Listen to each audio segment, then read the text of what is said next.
It all started on a quiet Tuesday evening. Sarah was sitting in the living room, scrolling through her phone, pretending like everything was normal. Her husband, Michael, was in the kitchen preparing dinner. It was their usual routine, the kind of mundane evening that had become their norm after 10 years of marriage. But tonight felt different. Sarah could feel a heavy weight in the air, a tension that she couldn't quite explain.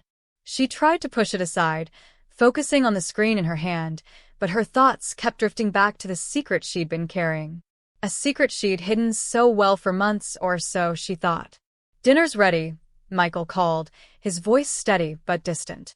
Sarah looked up, forcing a smile. She got up and walked to the dining table, her heart pounding in her chest. Michael had cooked her favorite, spaghetti carbonara. Normally, she would have teased him about how he always managed to overcook the bacon, but tonight she stayed silent, her stomach churning too much to eat. "You're quiet tonight," Michael said, his eyes fixed on her. Sarah's throat tightened. He was looking at her in a way he hadn't in years. Not with affection or curiosity, but with something else. Something sharp.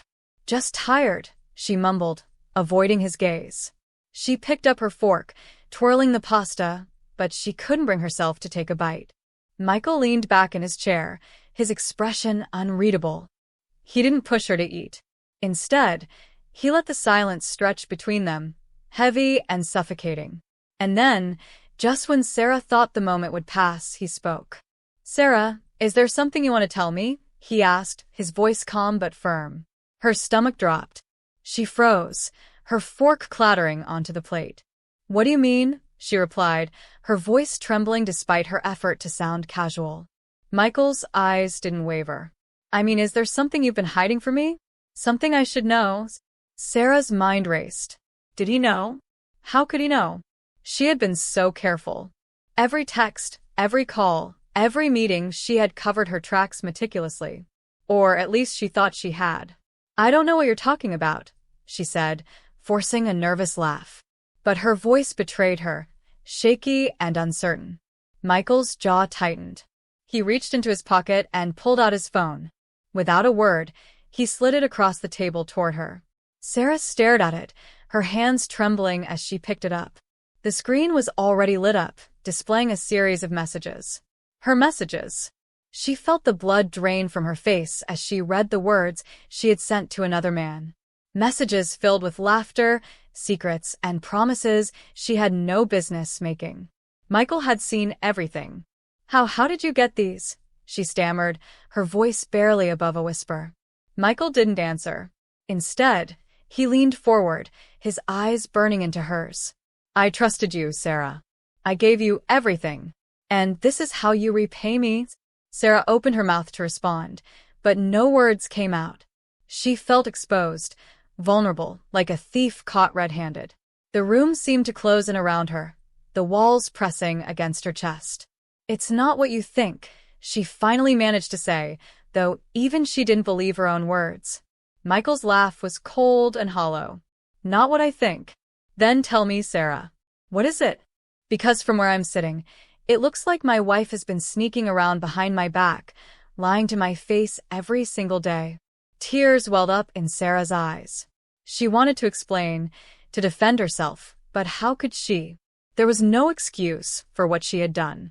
She had let herself get swept up in the excitement, the attention, the thrill of something new. And now, she was paying the price. "Michael, I made a mistake," she said, her voice breaking. "I never meant to hurt you. I was lonely, and it just happened. But it didn't mean anything, I swear." Michael's expression hardened. "It didn't mean anything? You call months of lying and sneaking around nothing?" I don't know what to say," Sarah whispered, the tears streaming down her face now. Michael stood up, his chair scraping loudly against the floor. He looked at her like he didn't even recognize her anymore. "You don't have to say anything," he said, his voice icy. "Because I'm done. I'm done with this marriage. I'm done with you." Sarah's heart shattered. "No, Michael, please. Don't do this. We can fix this. I'll do anything." But Michael shook his head.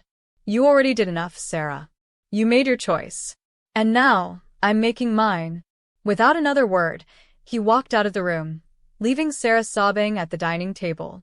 She heard the front door open and close, the sound echoing through the house like a final goodbye.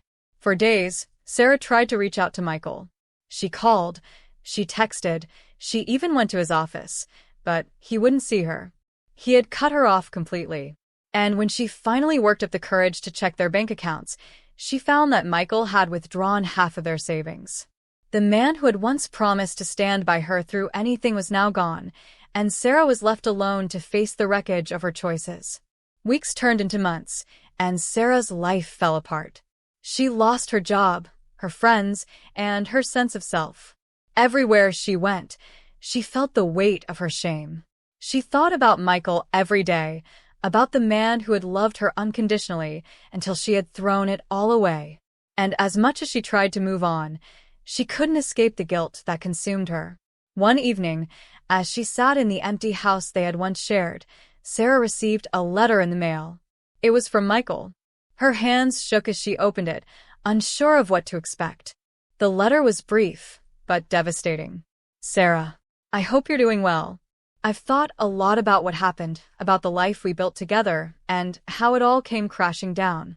I'll never understand why you did what you did, but I've accepted that I'll never get the answers I'm looking for. I've started a new chapter in my life, one that doesn't include you. It's been hard, but it's also been liberating. For the first time in years, I feel free. Free from the lies, the betrayal, and the pain. I've filed for divorce. The papers should arrive soon. Please don't contact me again.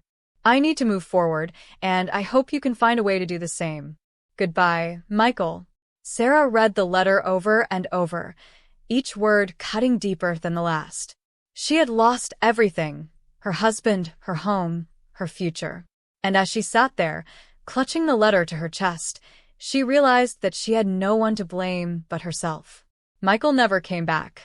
He had walked out forever, leaving Sarah to live with the consequences of her actions. And while she would spend the rest of her life trying to make amends, she knew that some wounds could never be healed, some mistakes could never be undone.